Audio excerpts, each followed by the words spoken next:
Notting Hill, l'un des quartiers les plus en vue de la capitale britannique. Un peu bohème, mais surtout très bourgeois. C'est ici que vit David Cameron, le candidat conservateur. Il est jeune, riche, favori des sondages, incarnation des nouveaux Tories, ces conservateurs à la fois écolos et tournés vers la City.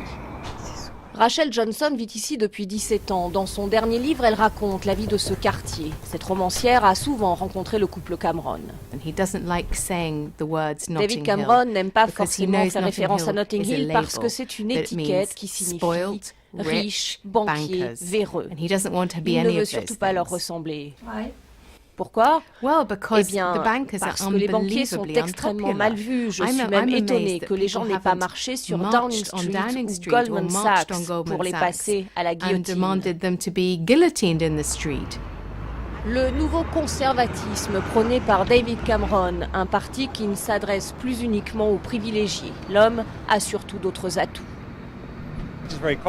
Cameron est très sûr de lui, il est jeune, il est vraiment à l'opposé d'un Gordon Brown totalement dépassé.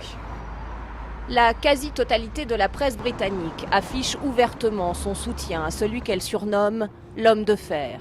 Des journaux partisans, une tradition en période électorale. Même l'Économiste, qui avait soutenu les travaillistes lors des 2 dernières élections, vient de changer de camp.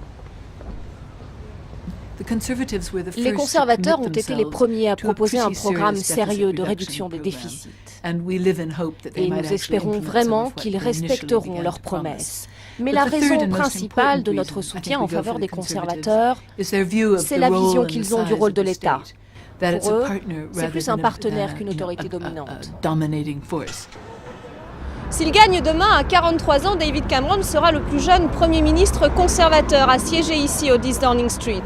Le jeune leader prône un nouveau conservatisme loin des dogmes de Margaret Thatcher. Il se compare d'ailleurs volontiers à Tony Blair, qui fut en son temps le plus jeune Premier ministre travailliste.